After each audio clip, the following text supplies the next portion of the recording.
Hi, I'm Divya. Hi, I'm Karan, and this was the 17th episode of Thinking on Thinking. Today we talked about leverage from a couple of different aspects. We talked about the social sides of leverage and how you can think about your groups of friends and think about the relationships in your life and leverage those.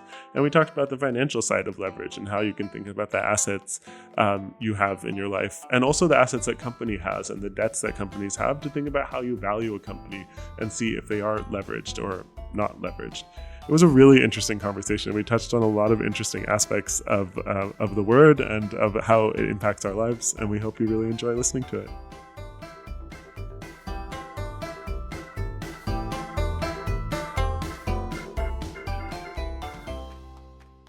If we talk about leverage, where do you think in your mind that word sits, both in social situations and in work situations?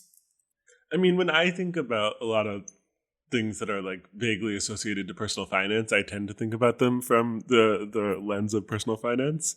So like, and I don't think that's necessarily a bad one because I think that's actually where the word comes from, right? Like it's The word comes from physics. leverage. Lever.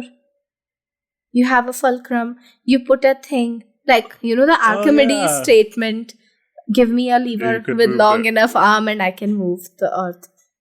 Yeah. He's talking Standing on about the moon. I don't remember the entire exact thing, but yeah, basically that's what Yeah.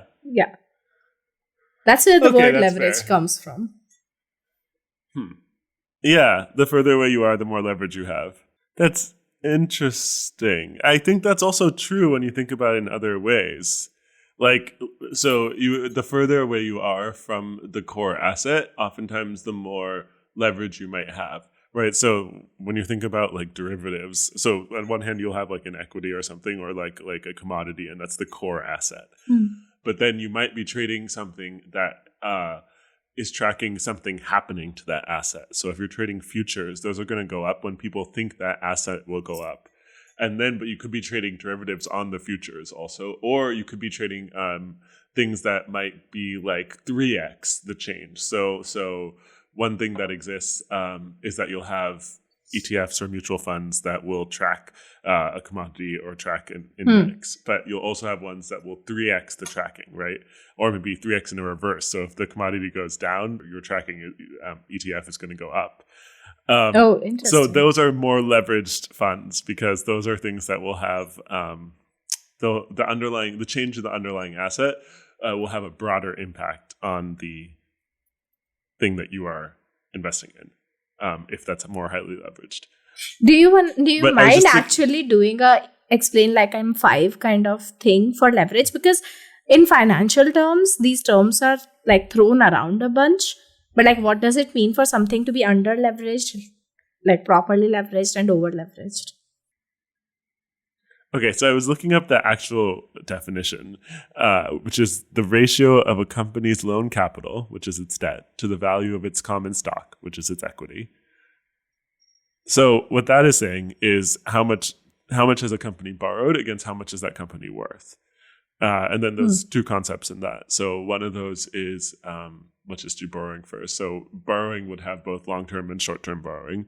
A lot of companies which don't have a lot of working capital, or they have like, net 90 sort of pays, right? Where people will pay them after 90 days of them billing their invoices. Well, they have to like pay their employees or to keep their lights on. Yeah. So then they'll need to borrow money in the short term to be able to cover their short-term debts while they know that their long-term money is getting. Depending on how well established of a company you are, you'll be able to command, better interest rates on your line of credits, which is generally what these kinds of short-term borrowing is borrowed out of. You'll have a line of credit with a bank, up to maybe $1 million or some right, and then you'll be able to borrow money out of that pretty easily. Then there's long-term borrowing, which is generally sold as bonds, right? So companies will have bonds, just as municipalities will have bonds, and that lets people that lets companies or governments finance projects that may take longer, or just take advantage of good prevailing interest rates, which is a lot of times when companies are issuing bonds, right? So that's the sum of the debt. And then on the other side is like, what is the value of a company? And then there's a lot of different ways to think about that. The simplest is just looking at, what are all the assets of the company? So all the things it builds, all the things it owns, putting some sort of like way of taking the future value and calculating it as today value. And then that gives you the sum of what the company is worth. And you look at that ratio, and that ratio is leverage. But how does leverage come into play? So like, I know that when people are thinking about money, maybe like I'll talk about when I am thinking about leverage in terms of social context or something. I don't think about it in terms of money because I don't think I have the context of money to that depth. Like when it comes to sort of trading or understanding debt and equity or understanding like, how to make more money out of the money that you have. Yeah, or thinking about like how valuing a company is also the time that you'll think about the leverage, right? How leveraged is the company? But yes, go on. But like, it's very interesting because I think like I feel that way about social relationships. At least in my mind, that's how on a system level things work, right? You have a limited amount of time. In that time, you have a limited amount of social energy that you are gonna be willing to expend, right? Which means that you can accumulate different kinds of social capital in that duration. Not all social connections are worth the same, nor are they worth like same texturally. And you need a diverse portfolio. Like you can't have all friends who are party animals, but you can't have all friends who are only introverts. Or at least like I don't want to have all friends who are all introverts. Like I wouldn't want all of my friends to have the same social behaviors, right? Like I don't remember what book it is, but that research that talks about there is a central person, and like generally how social networks work is one person is connected to many people, and then those people on the ends are not connected to as many people. And I think that like you need a reasonable number of those well-connected people, but you also need a reasonable number of like end people, because otherwise you can't arrive at depth with these hyper-connected people very easily, and you can't arrive at breadth with the low connected people. So at least from my perspective, I want a like reasonable amount of diversification between the people that I have. So for example, it happened during COVID that I lost touch with a certain kind of friends, and like the touch with a certain kind of friends increased, like especially the ones who were always online and were used to being always online, and that's how they made their friendships. Those were the friends that I was hanging out a lot with virtually. That's really interesting. I think that's what I did too. I didn't think about that till this moment. But yeah, the people who I used to play games with as a child, I suddenly was hanging out with so much more. And I still am in a lot of ways than before COVID. But like I honestly I meant online games. Yeah. But like I honestly feel like that is where my idea of leverage comes into picture. Like I don't want to over leverage a relationship by like stressing it out too much. And somehow in my mind there is some understanding of like, oh, how much time am I putting in this thing, and how much request am I like, how much am I requesting from the other party?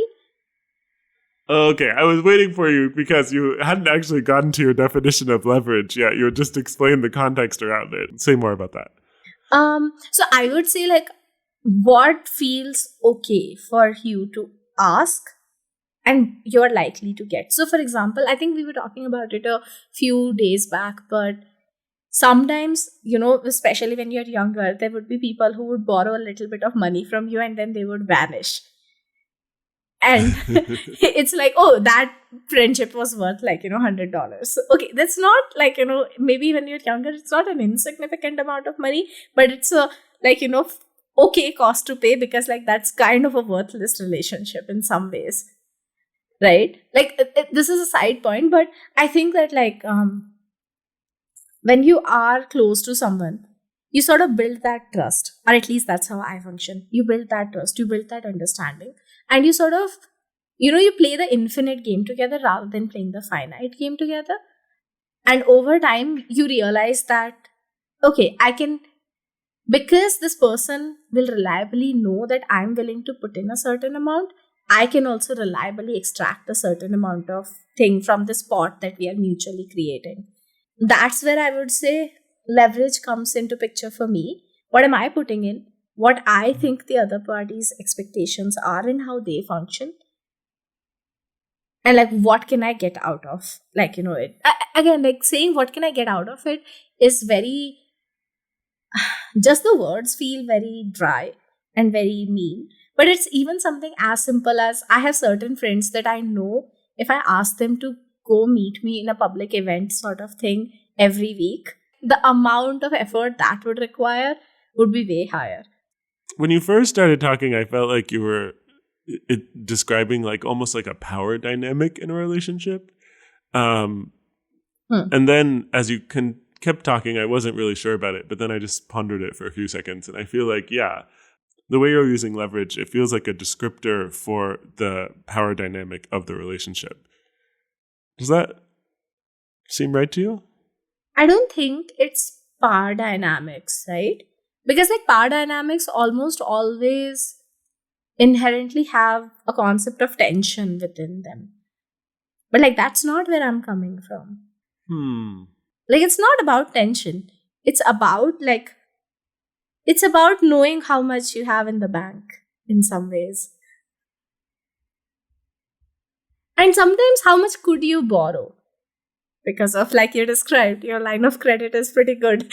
So you can borrow more than you think you have in the bank.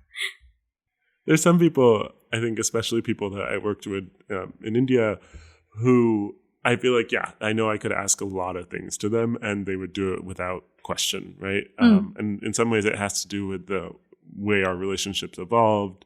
Maybe, they feel like there's a debt in the relationship. So part of it is that I can capitalize on the fact that, I know they feel like there's a debt in the relationship. I would say it's a leverageable relationship, but I don't think I would use like leveraged as a descriptor to describe it. So I don't think that I would say individual relationships can be at least I don't actively evaluate them like that. I generally think of them as am I doing well with this cluster right now? It's almost like, What makes a cluster? So I have observed over the last 10 years that your friendships decay at a certain rate. So you have to keep adding new people to your circle. Otherwise, it's not decay in the sense those people are gone from your life at all times. Many times that's not the case, but still people move away, people get busy in life. You're not going to be hanging out with the same group of people all the time. So how do you make sure that you always have that social network? The easiest way, initially I used to do a lot of effort to find new sources of people by myself.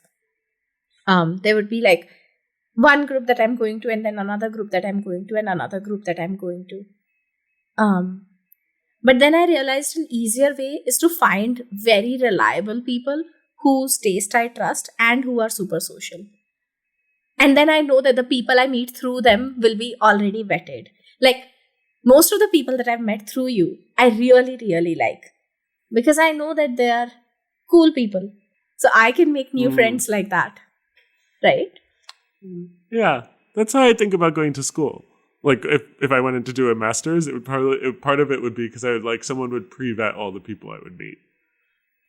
But to me, if it feels like I am not making new friends, then I would think I'm not utilizing the social networks of my super social friends properly. Interesting. Because you just think it's a given that I'll be continually making new friends. Or you would have people that wouldn't, that I would not be in, group with other friends who are similar to you in personality, who have a lot of friends. That's interesting.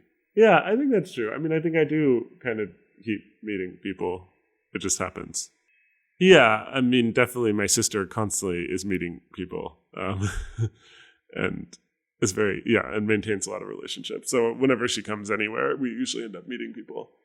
So it's not always meeting new people necessarily. Sometimes it's people you've already met, but because you're having new experiences with them, you are, you are making new friends and, finding new depth in relationships. So you might feel like, here's an objective I want to achieve in my life. And like, am I being able to use the resources that I have available to me to achieve it? Like, that's the kind of way you're thinking about leverage. I'm not even sure if there is objective. But in this case, you had an objective, you have an objective, which is like, you want to be meeting new people and making new friends. I mean, that's as broad an objective as like, it's that I want a constantly thriving social circle. Like, my objective is that I want a constantly thriving social circle. And there is an attrition rate, so I want an input rate in it also.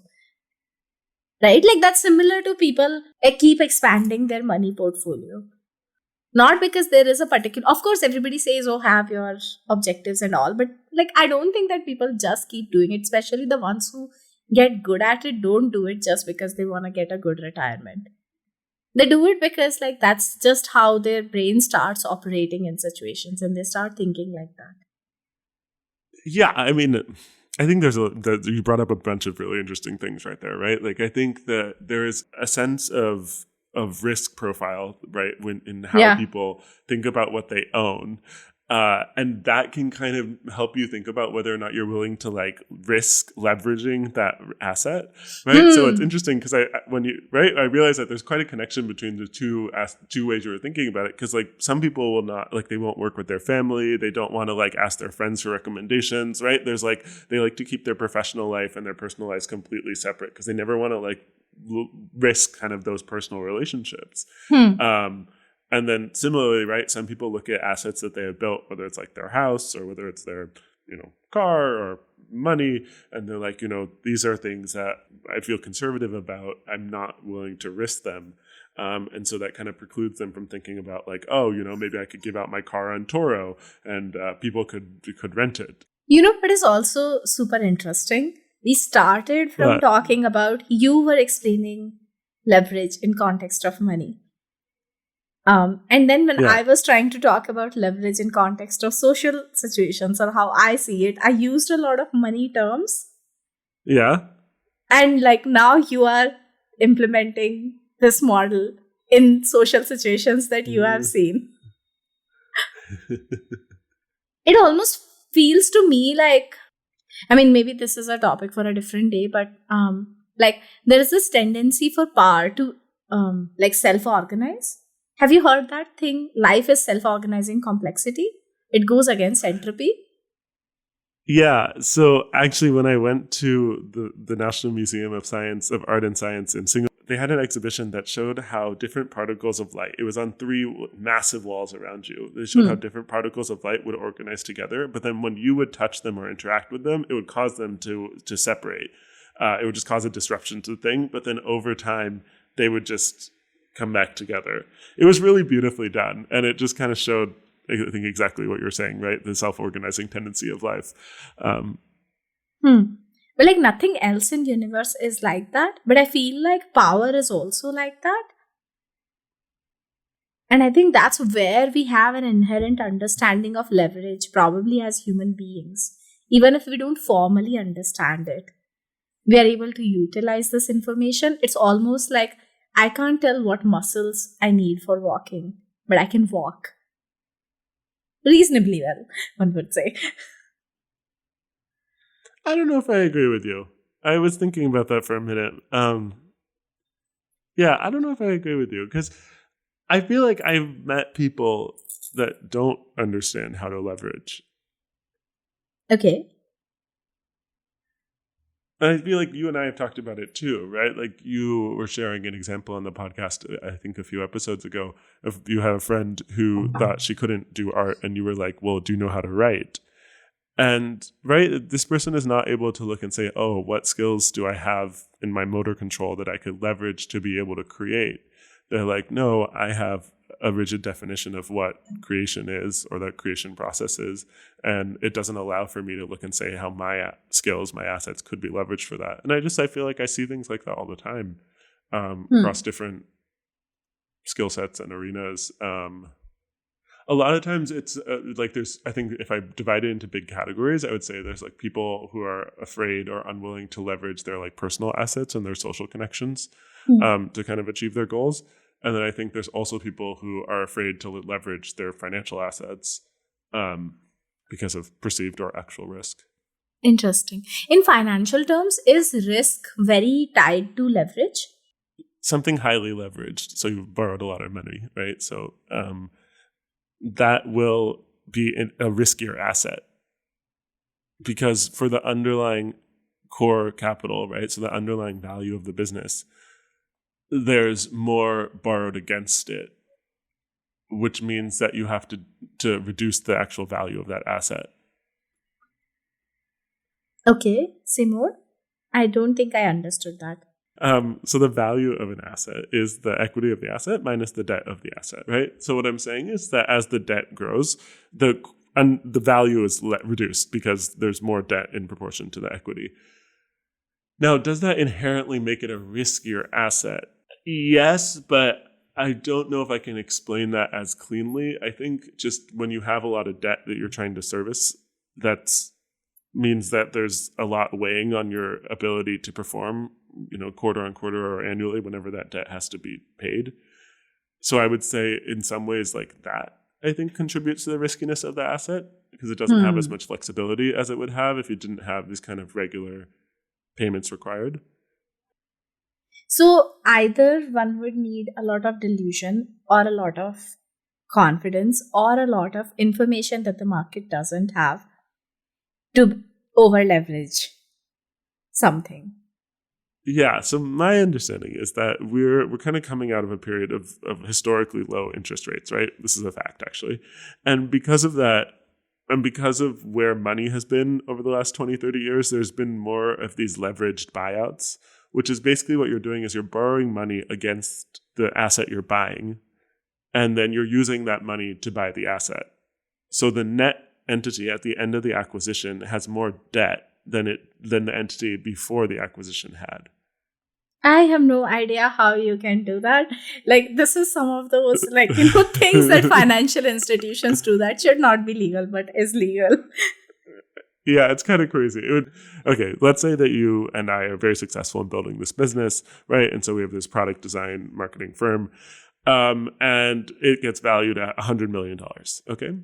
And we are doing relatively high value work. Let's say it's really high value work, right? And everything has a 50% margin, okay?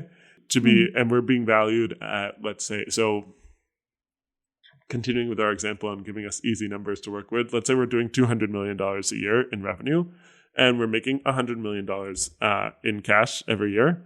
And we're paying probably 25% of that in taxes. So whatever, let's say we're finishing with $50 million in cash at the end of the year. And we are being valued at 2x profit, which is kind of insane, but we'll keep that aside. Should I pause and explain why that's crazy? Yeah. Okay.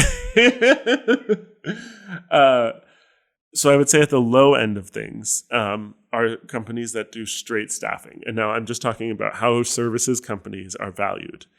Valuation has two components. There's whatever is being multiplied, and then there's the multiplier. Depending on the type of industry, those two things can be different. In some industries, the thing that's being multiplied will be revenue. In some industries, the thing that's multiplied will be EBITDA, which is earnings before depreciation, interest, depreciation, and amortization. And in companies where it's perceived that the value you're adding is less, you'll generally be against actual earnings. And you'll also get a less big multiplier. Obviously, when you go from revenue to earnings as being the thing being multiplied, there's a huge difference because you paid a bunch of stuff out of your revenue to get to your actual earnings. Yeah. So at one end of the spectrum in services business is something like a staffing business. And a staffing business will be like 6 to 9 times EBITDA. So whatever the company is earning, right, you're going to value that company at, under 10x of that. At the other end of the spectrum is stuff where you're doing really highly valued work, where it feels like the people are very irreplaceable, right? And you maybe built a lot of value into the company, and especially kind of high growth companies that are not yet showing money yet. I'm sorry. especially high growth companies that are not yet showing earnings, right? They may be operating at a loss, especially in the era that we were coming out of. Those might be valued against their revenue. And then it might be much smaller, right? It could be 1x times revenue or 2x times revenue. I was part of an acquisition in 2015 that was, I think, about 1.2 times revenue. And then we also had a kicker, which is basically like an earn-out component where if you can meet a certain revenue target, you will make more money. And that was, again, about 1x. So basically every $1 million we made would have been added to the purchase price up to a certain cap. So you are saying that it would be crazy to expect that like a services company is valued at 2x the profit. Yes. I was saying that we would never be valued at something so low as that because we are not building like a straight, right? So that's why I was saying that we would not actually valued at $100 million, right? So we'll keep all of that aside, but so our $100 million valuation for our company is actually quite low if we were actually making $50 million a year in profit. Now, but we'll just stay with 100 million for a second. Now, what someone could go and do is say, okay, I'm going to pay 2x sort of markup on what this company is worth. So I'm going to offer $200 million for this company, and I'm going to put in $100 million of my own, but I'm going to go to the bank and say, look, at how much money this company brings in every year, they can easily do that under my ownership, and they'll be able to do even more under my ownership. So you should give me a loan against the value of this company's future earnings. And in fact, this is what Elon Musk did when he went to the banks and he got them to give, I think, $27 billion in loans against Twitter. So saying that he would be able to get Twitter to give revenue in the future and grow the revenue in the future. And because of that, he would be able to pay back these loans as the owner of Twitter. So Twitter now has these huge amounts of loans it has to service every year. But anyway, so that's what I was saying about how you can do these kind of leveraged buyouts, which is where someone would come in, basically get the bank to agree to front the money, and with the proposition that you would be a better owner than the current owners would be, and you would do a better job of running the company. But like, so basically here there is confidence or delusion, whichever one. It's not like somebody has a secret amount of information about the system that you can leverage it. Like you would need something to leverage. Right? So in some cases it can be. Like the company that acquired us was part of a consortium of companies. So it had a parent group, and that parent group would go and buy companies that could outsource their IT. And their outsourced IT was then given to the company that acquired us. So he kind of had this knowledge that a lot of companies in laggard industries had these big overhead infrastructure spends. And by being able to outsource a lot of that, both in terms of BPO and IT outsourcing, he was able to reduce their costs, so make the companies more competitive, more profitable, and then also bolster his burgeoning IT outsourcing firm. So he kind of knew something the market didn't, right? But it's not like a major insight. It's kind of a temporal insight. But temporal insights can make you a lot of money for 30, 50 years, you know?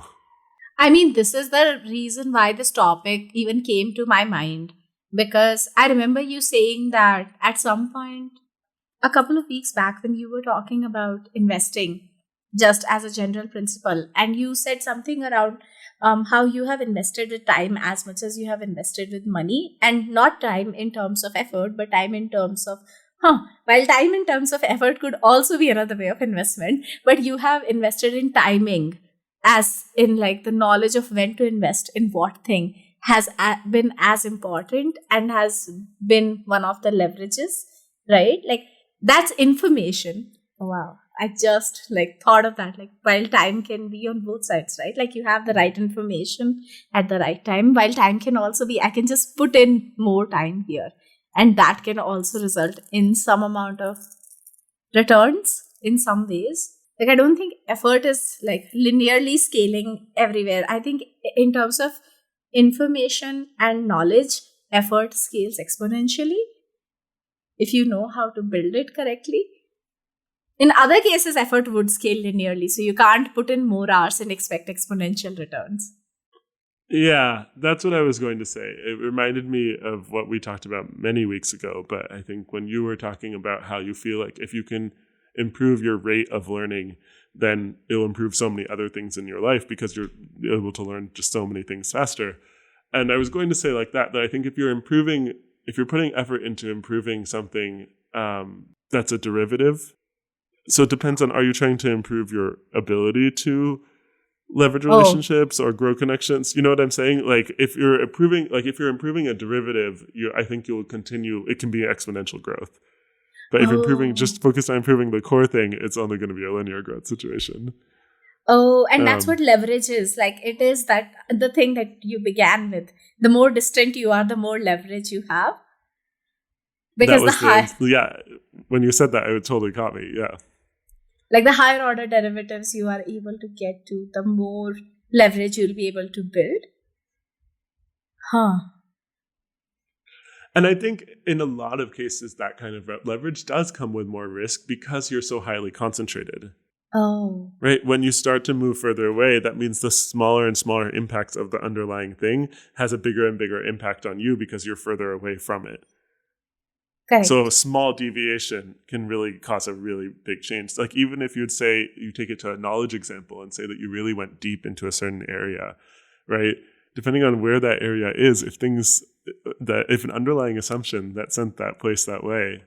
I have an example, actually. My husband's PhD work was looking at next-gen solar, but he was looking at a polymer-based approach where you do layers of polymers that are not carbon-based. That are not silicon-based, that are carbon-based, which would dramatically reduce the cost of building solar panels. But there's a different type of technology. I think it's called Pevrovsky's. Okay. But yes, I really mispronounced that. It has a V and an R and a K in it. And it's not a polymer chemistry based approach. There's a different way of doing it. And so, yeah, right. He was highly leveraged into this one kind of particular area. And of course, he can do other things with it because once you're a material scientist and once you really understand organic chemistry, there's a bunch of stuff you can do. But that area of research is actually going to just not be the thing. Like maybe they'll do kind of polymer-based, obviously they'll do polymer-based chemistry for other things, but they won't be what is going to be done for kind of the next generation of solar cells. This is also similar to how like a lot of tech early adopters adopted NFTs during last 2 years. And that was a dud. Like not just NFTs, the entire blockchain implementation in crypto and NFT and all of the DAOs and all of that.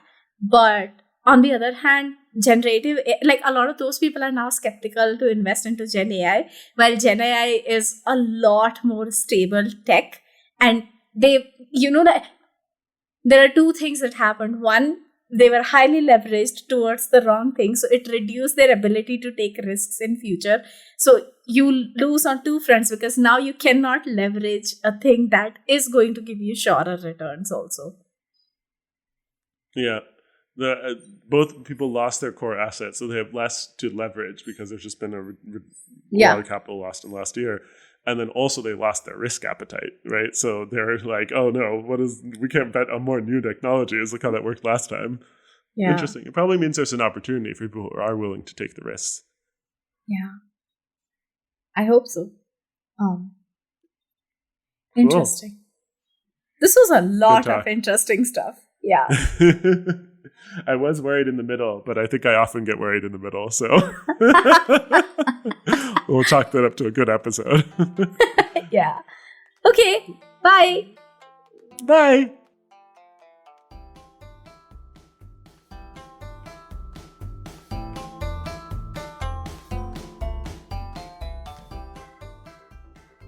Thanks for listening to this episode of Thinking on Thinking. Our theme music is by Steve Combs. If you found any of the topics we talked about interesting this week, we'd invite you to get in touch with us. We'd love to invite you on the podcast or just have a conversation about how these topics apply in your business and in the decisions and problems that you're struggling with. You can get in touch with us on our website, joyous.studio, or by reaching out to Divya or me, Karan, directly.